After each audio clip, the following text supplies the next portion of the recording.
आप इस दो मेंढक की कहानी सुनकर कभी भी हिम्मत नहीं हारोगे।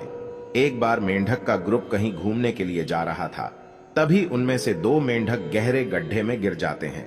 बाकी के मेंढक जब गड्ढे के किनारे आते हैं तो इतना गहरा गड्ढा देखकर उन दोनों मेंढकों से कहते हैं कि इतने गहरे गड्ढे से निकलना असंभव है। अब तो तुम दोनों की मौत निश्चित है। दोनों मेंढक उनकी बातों को इग्नोर करते हैं और गड्ढे से निकलने की कोशिश करने लगते हैं। बाकी के मेंढक उन्हें ऐसा करने से मना करते हैं और कहते हैं कि बेकार की कोशिश बंद करो। फिर भी वो दोनों मेंढक कोशिश करते रहते हैं। तभी उनमें से एक मेंढक उनकी बात को मान लेता है और थककर वहीं मर जाता है, लेकिन दूसरा मेंढक कोशिश जारी रखता है। दोस्तों, इस वीडियो में दो कहानियां हैं। दोनों कहानियां आज आपको सुनाते हैं, लेकिन दूसरा मेंढक कोशिश जारी रखता है। उधर बाकी के मेंढक उसे लगातार ऐसा करने से मना करते हैं। तभी वो मेंढक अपनी पूरी ताकत जोर से छलांग लगाता है और गड्ढे से बाहर निकल जाता है। जैसे ही वो बाहर निकलता है, बाकी के मेंढक कहते हैं कि तुम्हें सुनाई नहीं देता क्या? हम लोग इतनी देर से तुम्हें मना कर रहे हैं। वह मेंढक कहता है कि मैं बह रहा हूं, मुझे तो कुछ भी नहीं सुनाई देता। मुझे लगा तुम लोग मुझे मोटिवेट कर रहे हो।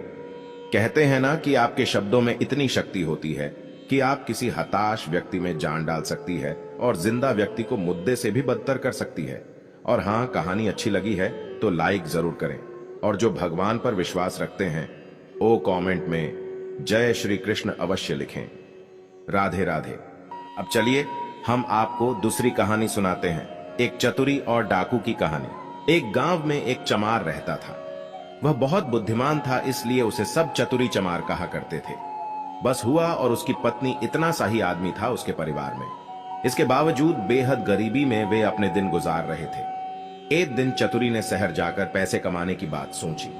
उसकी पत्नी को भी यह बात ठीक लगी और अगले ही दिन चतुरी निकल गया शहर की तरफ। मेहनती तो वह था ही, सूझबूझ भी उसमें खूब थी। कुछ ही दिनों में उसने 100 रुपए कमा लिए। इसके बाद वह गांव को रवाना हो गया। रास्ते में एक घना जंगल पड़ता था। जंगल में डाकू रहते थे। तभी चतुरी ने मन ही मन सोचा कि अगर रुपये लेकर जाऊंगा तो डाकू छीन लेगा। तभी उसके दिमाग में एक उपाय आया। उसने वही एक घोड़ी खरीदी और कुछ रुपए उसके पूंछ में बांध कर चल दिया। आखिर वही हुआ जिसका डर था। देखते देखते डाकुओं ने उसे घेर लिया और बोला, कमाई करके लाया है? चतुरिया बोला, निकाल रुपए। चतुरी ने कहा, रुकिए, मेरे पास कहाँ जो थे उससे ये घोड़ी खरीद लाया हूं। इस घोड़ी की बड़ी कारनामे है, मुझे ये रोज 50 रुपये देती। इतना कहकर उसने घोड़ी की पूंछ में डंडा दे मारा। पूंछ में बांधे गए रुपए खन खन करके गिर गए। डाकुओं का सरदार बोला, सुन भाई, ये घोड़ी तुमने कितने रुपये में खरीदी है? हमें रुपए नहीं चाहिए, ये घोड़ी दे दो। नहीं नहीं, चतुरी ने बड़े ही गंभीरता से कहा, मैं ऐसा नहीं कर सकता, मेरी रोज की आमदनी बंद हो जाएगा। तभी डाकुओं का सरदार बोला, ये ले घोड़ी के लिए 100 रुपए। चतुरी ने और आग्रह करना ठीक नहीं समझा। रुपये लेकर घोड़ी उन्हें दे दी और गांव की ओर चल पड़ी डेढ़ा। घर आकर सारा किस्सा अपने पत्नी को सुनाया। तभी उसने कहा, हो ना हो दो, 4 दिन में डाकू यहां आए बिना नहीं रहेंगे, हमें तैयार रहना चाहिए। अगले दिन वह खरगोश के 2 एक से एक बच्चे ले आया। एक उसने स्त्री को दिया, बोला, मैं रात को बाहर की कोठरी में बैठ जाया करूंगा। जैसे ही डाकू आए, इस खरगोश के बच्चे को यह कहकर छोड़ देना कि जा चतुरी को बुला, आगे मैं संभाल लूंगा। डाकुओं का सरदार घोड़ी को लेकर अपने घर गया और रात को आंगन में खाकर के पूंछ में डंडा मारा और बोला, ला रुपये ला। रुपये भला कहां से आते? उसने कस कस कर कई डंडे पहले तो पूंछ में मारे, फिर कमर में मारा। घोड़ी ने लीड कर दी पर रुपये नहीं दिए। सरदार समझ गया कि चतुरी ने जरूर कोई बदमाशी की है, पर उसने अपने साथियों से कुछ भी नहीं कहा। घोड़ी बिसारियों रुपए बकहां से देती? चतुरी ने उन्हें मूर्ख बना दिया। लेकिन इस बात को अपने साथी से कहें तो कहे कैसे? उसकी हंसाई जो होगी, आखिर 5वें डाकू के यहां जाकर घोड़ी में दम तोड़ ही दिया। तब भेद जाकर खोला। फिर सारे डाकू मिलकर एक रात को चतुरी के घर पहुंच गए। चतुरी की घरवाले ने दरवाजा खोल दिया। तभी सरदार ने पूछा, कहां है चतुरी का बच्चा? स्त्री को लिए वह खेत पर गए। आप लोग बैठिए, मैं अभी बुला देती। इतना कहकर उसने खरगोश के बच्चे को हाथ में लेकर दरवाजे के बाहर छोड़ दिया और बोली जा रहे चतुरी को फौरन बुला लेना। जन भर बाद भी डाकुओं ने देखा कि चतुरी खरगोश के बच्चे को हाथ में लिए चला आ रहा। आते ही बोला, आप लोगों ने मुझे बुलाया। इसके पहुंचते ही मैं चला आया। वह रे खरगोश। डाकू गुस्से में भरकर आए थे, पर खरगोश को देखते ही उनका गुस्सा काफूर हो गया। सरदार ने अजरथ में भरकर पूछा, ये तुम्हारे पास कैसे पहुंचा? चतुरी बोल, यही तो इसकी तारीफ मैं साथ में असमान पर हूं तो यह वहां से भी बुला ला सकता है। सरदार ने कहा, चतुरी या खरगोश हमें दे दो। हम लोग इधर उधर घूमते रहते हैं और हमारे घर वाली परेशान रहती है। वह इसे भेजकर हमें बुला लिया करेगी। दूसरा डाकू बोला, तूने हमारे साथ बड़ा धोखा किया है। रुपए ले आया और ऐसी घोड़ी दे आया कि जिसने एक पैसा भी नहीं दिया और मर गई। खैर, जो हुआ सो हुआ। अब यह खरगोश दे दो। चतुरी ने बहुत मना किया तो सरदार ने 100 रुपए निकाले और बोला, यह ले और खरगोश दे हमें। चतुरी ने रुपए ले लिए और खरगोश दे दिया। डाकू चले गए। चतुरी ने आगे के लिए फिर एक चाल सूची। उधर डाकुओं के सरदार ने खरगोश के घर ले जाकर अपनी स्त्री को दिया और उससे कह दिया कि जब खाना तैयार हो जाए तो इसे भेज देना। और वो बाहर चला गया। दोस्तों के बीच बैठा रहा। देखते देखते आधे रात हो गई, पर खरगोश नहीं आया तो वह झल्ला कर घर पहुंचा और स्त्री पर, तुम बेकार के नाराज होते हो। मैंने तो घंटों पहले खरगोश को भेज दिया था। सरदार समझ गया कि यह चतुरी की शैतानी है। वे लोग किसे रोज रात को फिर चतुरी के घर पहुंच गए। उन्हें देखते ही जब देखते चतुरी ने को फिर चतुरी के घर पहुंच गए। उन्हें देखते ही जब देखते चतुरी ने अपनी स्त्री से कहा, इनके रुपए लाकर दे दें। स्त्री बोली, मैं नहीं देती, नहीं देती। चतुरी गरजा और उसने कुल्हाड़ी उठाकर अपनी स्त्री पर वार किया। स्त्री लहूलुहान होकर धरती पर गिर पड़ी और उनके मूंगे डाकू दंग रह गए। उन्होंने कहा, अरे चतुरी, तूने ये क्या कर डाला? चतुरी बोली, तुम लोग चिंता ना करो, या तो हम लोगों की रोज की बात है। मैं इसे अभी जिंदा कह देता हूं।